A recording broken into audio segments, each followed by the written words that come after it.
দেশের স্বার্থ উপেক্ষা করে সরকার দেশের বিরুদ্ধে চুক্তি করছে বলে মন্তব্য করেছেন বিএনপি মহাসচিব মির্জা ফখরুল ইসলাম আলমগীর।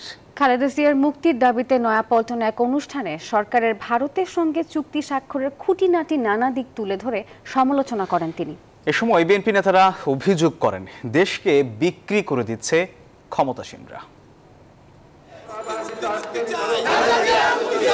বিএনপি চেয়ারপারসন বেগম খালেদা জিয়ার মুক্তির দাবিতে এই মানববন্ধন কর্মসূচির আয়োজন করে নারী ও শিশু অধিকার ফোরাম। এ সময় সরকার বিরোধী নানা স্লোগানে রাজপথে মুখর ছিলেন বিএনপির বিভিন্ন স্তরের নেতৃবৃন্দ।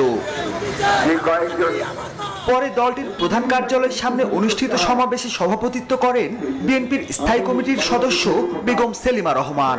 এ সময় বিএনপি নেতারা অভিযোগ করেন দেশবিরোধী কর্মকাণ্ডে নিজেরাই জড়াচ্ছে ক্ষমতাসীন আওয়ামী লীগ।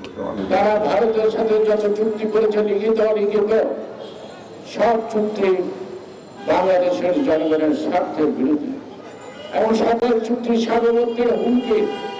এই ক্ষমতা পার্মানেন্ট নয়, আর বেগম খালেদা জিয়া জেলে বন্দী আছে তাও পার্মানেন্ট নয়। অনুষ্ঠানে প্রধান অতিথির বক্তব্যে ফখরুল বলেন, খালেদা জিয়াকে চক্রান্ত করে মৃত্যুর মুখে ঠেলে দিচ্ছে সরকার, আর নতজানু পররাষ্ট্রনীতি ধারণ করে প্রতিবেশী ভারতের কাছে বিক্রি করে দিচ্ছে দেশকে। প্রতিটি প্রতিষ্ঠানকে তারা ধ্বংস করেছে। দেশের সঙ্গে এই যুদ্ধ করবেন না, বেইমানি করবেন না, মানুষকে বোকা বানিয়ে তাদেরকে ভুল বুঝিয়ে এমন চুক্তিগুলো পাশ করবেন না, এমন সাহস আপনার সমঝোতা সাহস করবেন না যেগুলো আমার জনগণের স্বার্থের বিরুদ্ধে। কি এনেছেন আপনারা ভারত থেকে সাপোর্ট করে? সমমনা সব বিরোধী পক্ষকে এক হয়ে আন্দোলন চালিয়ে যাওয়ার আহ্বান জানানো হয় বিএনপির এই সমাবেশ থেকে। স্বাধীনতার পক্ষে শক্তিকে সরিয়ে দেওয়া। মাহমুদুল হাসান, নিউজ 24, ঢাকা।